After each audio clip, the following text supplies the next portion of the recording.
कैसे हैं आप? आज हम आपके साथ शेयर करेंगे देगी आलू गोश्त की ऐसी रेसिपी कि खाने वाले आपके दीवाने हो जाएंगे। क्योंकि अक्सर आपने देखा होगा कि जब आलू गोश्त बनाए तो शोरबे में अक्सर प्याज खड़ा खड़ा रह जाता है। तो हम बताएंगे आपको ऐसी टिप जिससे प्याज बिल्कुल अच्छे तरीके से गल जाएगा और शोरबे का जायका बहुत ही लजीज होगा, बिल्कुल देग जैसा।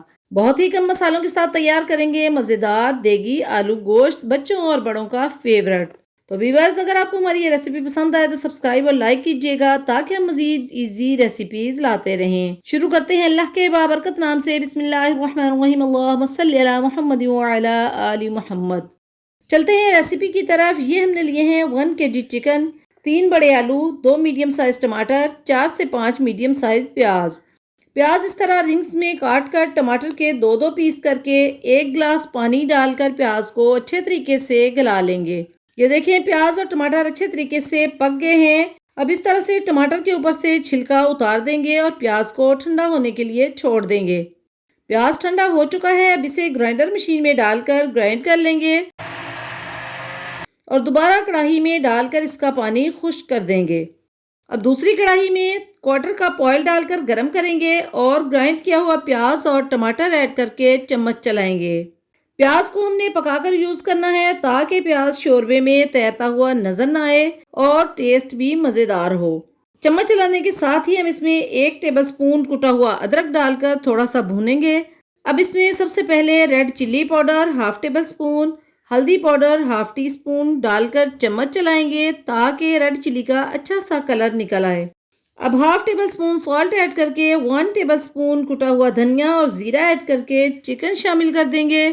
चिकन शामिल करके चम्मच चलाएंगे और 1/2 टेबलस्पून गार्लिक पाउडर ऐड करके इतना भूनेंगे कि चिकन ऑयल छोड़ दे। जब चिकन ऑयल छोड़ दे तो 2 से 3 बड़ी हरी मिर्च कट करके डालकर बुनाई करेंगे। और बुनाई के वक्त हरी मिर्च डालने से चिकन का टेस्ट बहुत इन्हेंस होता है। और साथ ही आलू शामिल करके 3 से 4 मिनट भूनेंगे। 3 से 4 मिनट बुनाई करने के बाद आलू और चिकन ने ऑयल छोड़ दिया है। अब इसमें हस्बे ज़रूरत पानी ऐड करेंगे। अगर शोरबा बनाना है तो पानी थोड़ा ज़्यादा डालेंगे, वरना पानी कम डालें ताकि ग्रेवी बन जाए। अब कढ़ाई को कवर कर देते हैं तो तकरीबन 10 मिनट के बाद चेक करते हैं। चिकन और आलू पक चुके हैं और शोरबे की ज़बरदस्त खुशबू आ रही है। अब पकते हुए शोरबे में 2 टेबलस्पून भरकर कटा हुआ हरा धनिया शामिल कर देंगे। इस तरह धनिया शामिल करने से शोरबे का जायका और खुशबू बहुत ही ज़बरदस्त होती है। अब ऊपर से काली मिर्च पाउडर 1/2 टीस्पून और गरम मसाला पाउडर 1 टेबलस्पून ऐड करके कढ़ाई को कवर कर देंगे ताकि मसाले की खुशबू आलू और चिकन में अच्छे तरीके से एब्जॉर्ब हो जाए। अब डिश आउट करते हैं। ये देखें, क्या ही ज़बरदस्त खुशबू और कलर के साथ देगी आलू चिकन तैयार है। शोरबा देखने में कम गाढ़ा लग रहा है मगर जायके में इतना मज़ेदार कि खाने वालों का हाथ नहीं रुकेगा। तो व्यूअर्स, अगर आपको हमारी ये रेसिपी पसंद आए तो सब्सक्राइब और लाइक कीजिएगा ताकि हम मज़ीद आपके लिए इजी रेसिपीज़ लाते रहें। Thank you. अल्लाह हाफिज़।